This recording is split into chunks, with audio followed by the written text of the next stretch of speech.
Welcome students to the chapter Some Basic Concepts of Chemistry. Last video আমরা discuss করেছিলাম about normality, molarity, molality এই সমস্ত concentration terms গুলো সম্বন্ধে। এই ভিডিওতে আমরা ডিসকাস করব about some numerical problems. So প্রথমে আমরা একটা এক্সাম্পলে চলে যাব।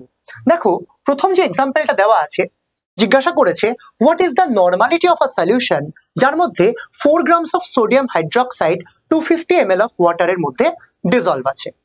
সো নরমালিটি বলতে আমরা কি বুঝি ফার্স্ট আমাদের জানতে হবে হোয়াট ইজ নরমালিটি। এটা আমরা আগের ভিডিওতে ডিসকাস করেছিলাম। দেখা যাক নরমালিটি মানে হচ্ছে number of gram equivalents per litre of solution. কিভাবে বলবো weight of the solute divided by equivalent weight of the solute in grams into 1000 divided by volume of the solution. তো এটা আমাদের করতে হবে। এবার দেখতে হবে কি কি আমাদের কাছে গিভেন পার্ট আছে। প্রথম কথা weight of the substance that is 4 gram given আছে। সোডিয়াম হাইড্রোক্সাইডের ইকুইভ্যালেন্ট ওয়েট আমাদেরকে ফার্স্টে ডিটারমাইন করতে হবে। আর volume of the solution that is 250 ml of water, এটাও কিন্তু আমাদের কাছে রয়েছে ইনফরমেশনটা। তো ইনফরমেশন গুলো কাজে লাগিয়ে আমরা যেটা করব ফার্স্টে আমরা নোট ডাউন করব যে গিভেন পার্ট কি কি আছে। প্রথমে যেটা জানতে হবে যেটা আমাদের একেবারেই নেই that is the equivalent weight of sodium hydroxide. Equivalent of wait of sodium hydroxide বের করার জন্য আমরা একটা ফর্মুলা ইউজ করব, সেটা হচ্ছে মোলারিটির ফর্মুলা। আচ্ছা সরি মলিকুলার ওয়েটের ফর্মুলা। আচ্ছা সোডিয়াম হাইড্রোক্সাইডের মলিকুলার ওয়েট কত হয়? দেখো সোডিয়াম মানে কত? সোডিয়াম মানে 23 প্লাস অক্সিজেন দ্যাট ইজ 16 আর তার সঙ্গে হাইড্রোজেন আছে একটা, সো দিস ইজ +1। টোটাল এটা তৈরি করছে 40 গ্রাম পার মোল। এবার দেখবে নরমালিটিতে তো আমরা মলিকুলার ওয়েট দিয়ে কাজ করতে পারি না, আমাদের ইকুইভ্যালেন্ট ওয়েট দরকার হয়। Now equivalent weight is equal to molecular weight divided by basicity or acidity. এখানে দেখো সোডিয়াম হাইড্রোক্সাইড আছে which is a base, so আমরা এখানে ওর অ্যাসিডিটি ইউজ করব।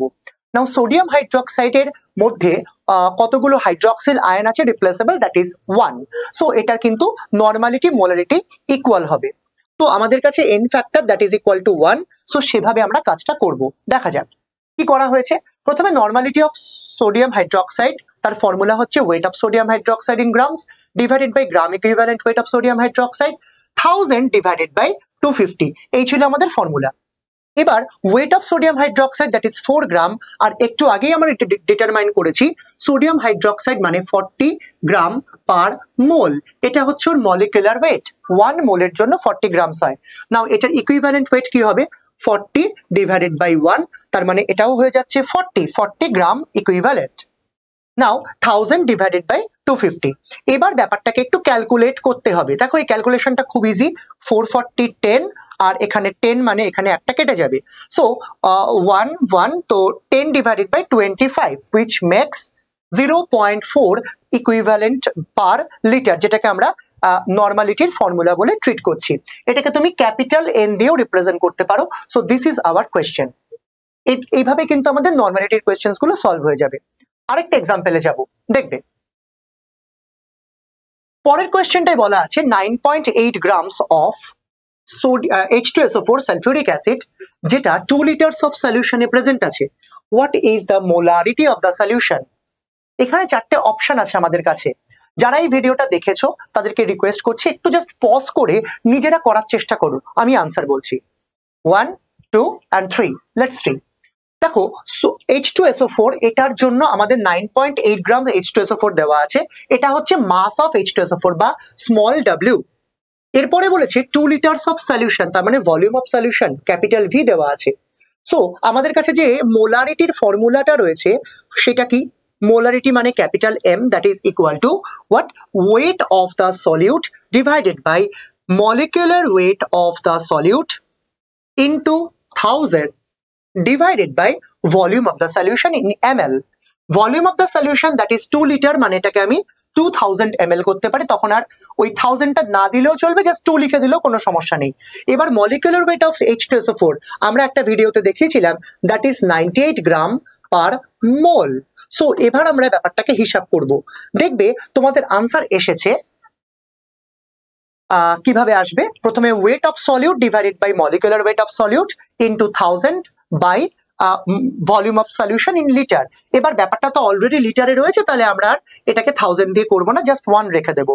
So wait of solute that is 9.8, molecular weight of solute that is 98।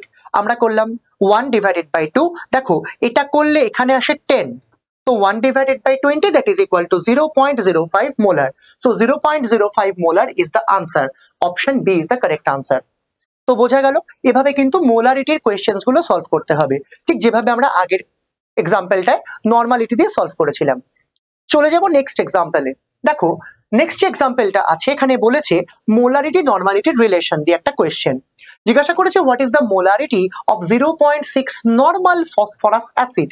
Phosphorus অ্যাসিডের formula হচ্ছে H3PO3।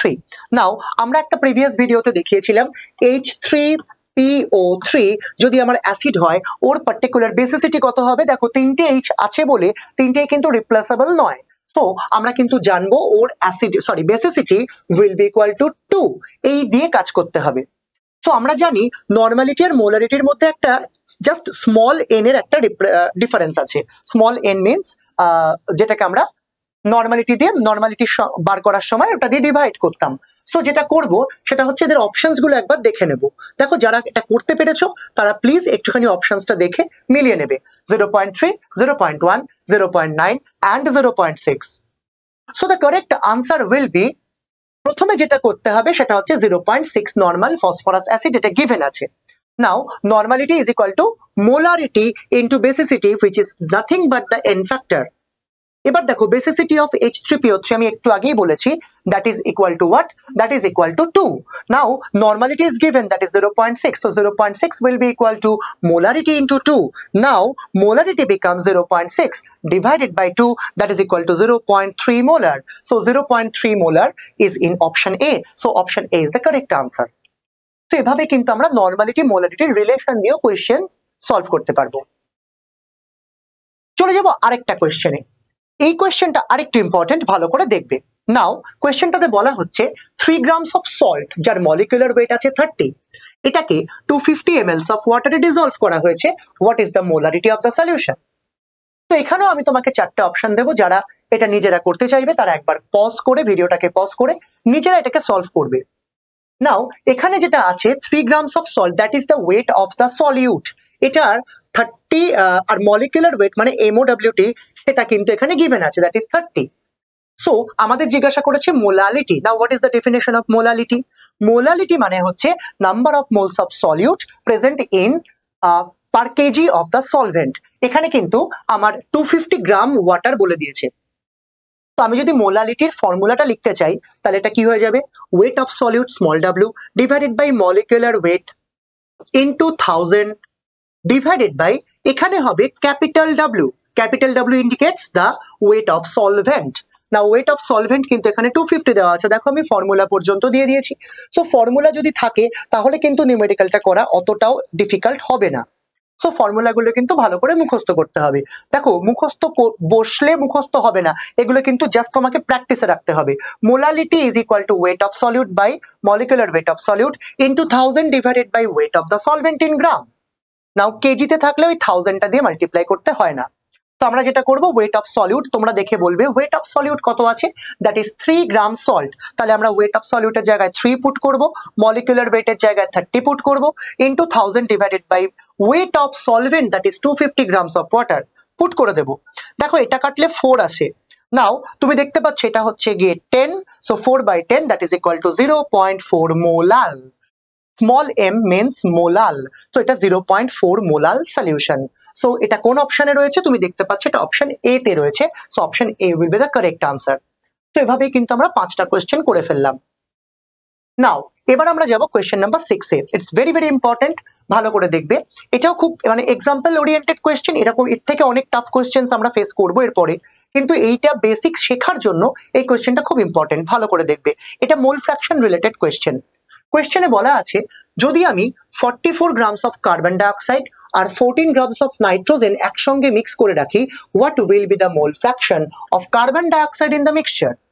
নাও mole ফ্র্যাকশনের ফর্মুলায় আমরা বলেছিলাম mole fraction of one component that is equal to number of moles of one component divided by number of moles of all components, যতগুলো component ওখানে থেকে যাবে। তো এই ছিল আমাদের ফর্মুলা। এবার নাম্বার অফ মোলস বের করতে গেলে মোলস ইজ ইকুয়াল টু কি, আমরা জানি মোলস কে আমরা স্মল n দিয়ে রিপ্রেজেন্ট করি। তো মোলস ইজ ইকুয়াল টু কি হবে, weight divided by molecular weight. আমরা এভাবেই কিন্তু সমস্ত ফর্মুলাগুলো ডিরাইভ করেছিলাম। তো আমরা একটু ভালো করে ব্যাপারটাকে দেখব। দেখো কার্বন ডাইঅক্সাইড মানে হচ্ছে 44 গ্রাম দেওয়া আছে। তো আমরা এখানে চারটে অপশন দেখে নেব। প্রথমে 1/5, 1/3, 2/3 and 1/4। সবাইকে আমি রিকোয়েস্ট করছি আবার ব্যাপারটাকে একটুখানি জাস্ট পজ করে নিজেরা করার চেষ্টা করো। নাও 44 grams of carbon dioxide, this is the weight of carbon dioxide. তাহলে number of moles of carbon dioxide will be equal to weight divided by molecular weight of carbon dioxide. Now carbon dioxide and molecular weight, that is again 44 gram per mole. So 44 by 44 এটা হয়ে যাচ্ছে 1 mole। তার মানে carbon dioxide total আমার কাছে 1 মোল আছে। ঠিক একইভাবে যদি number of moles of nitrogen বের করতে চাই, weight of nitrogen by molecular weight of nitrogen, তাহলে weight of nitrogen by molecular weight of nitrogen N2 will be equal to 28. তো 14/28 will be equal to 0.5। দুটো আলাদা আলাদা জিনিসের নাম্বার অফ মোলস যদি আমরা বের করে নিই, তাহলে আমরা এবার ফর্মুলায় ব্যাপারটাকে পুট করব। তো হোয়াট ইজ দ্য ফর্মুলা, আমরা বলবো N total number of moles, that is equal to number of moles of carbon dioxide plus number of moles of nitrogen। তো দুটোকে মিলিয়ে দিলে আমরা আলটিমেটলি পাচ্ছি 1 plus 0.5। So that makes 1.5। এবার এটা গেল আমাদের number of moles, total number of moles.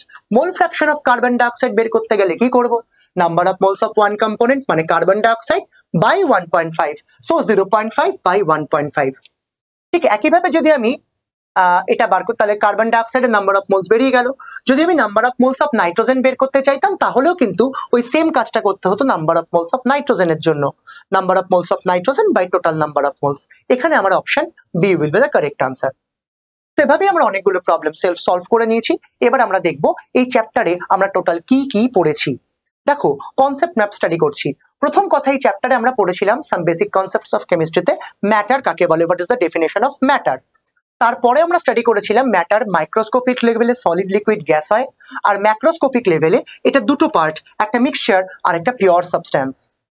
নাও মিক্সচারের আবার দুটো পার্ট হয়, একটা হচ্ছে মিক্সচার আর পিওর সাবস্টেন্স। মিক্সচারের দুটো part, homogeneous mixture and heterogeneous mixture.